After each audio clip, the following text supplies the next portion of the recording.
All right, welcome back to the shop. Today on the 80, we are chasing down a P401.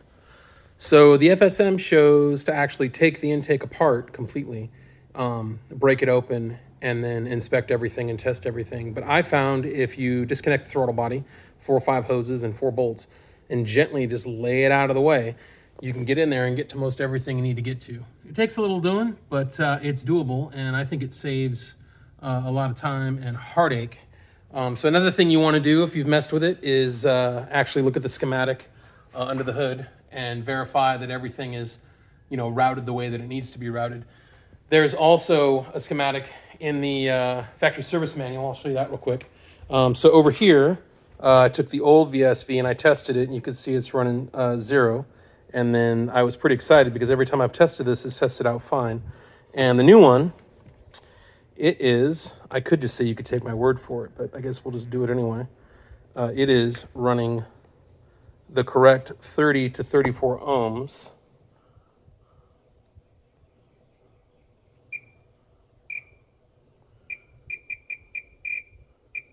Yep, so we're good. So finally found the problem. I'm pretty excited about getting that changed out. The other piece over here, I think it's EG13. You can actually see, there's the routing also here for all that. So I'm going to change this out. I'm going to change out the other vacuum switching valve for the fuel pressure regulator while I can. And I'm also going to change out the vacuum control valve, which is the small blue diaphragm deal that you can see under the intake on the other side. I'll walk over there and show you that real quick too.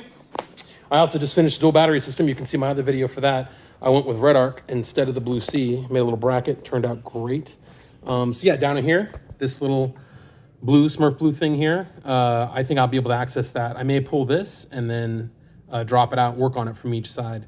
I mean, I guess I'm technically 8 bolts away from breaking this in half and, actually being able to get to it. But I guess I really don't feel like putting it all back together. So I thought I'd try something new. I hadn't seen a lot of people do that online, and I wanted to share that if you're chasing your P401, you can get the most of the components you need to get to by just taking the throttle body off. I will caution though, if you haven't changed out all your vacuum tubing to the Toyota little 3.5 millimeter vacuum line, then you may need to break it in half and start there, because you'll probably find that you've got some cracked and brittle pieces. So that's it. If you're working on your 80, you're chasing the P401, here's an alternative. You can get the vacuum switching valves and the vacuum control valves from Mr. T. You can also get them from PartSock, Mega Zip, and then there's a couple other sites. So yeah, good luck if you're working on your 80. Have fun. Take care. Bye.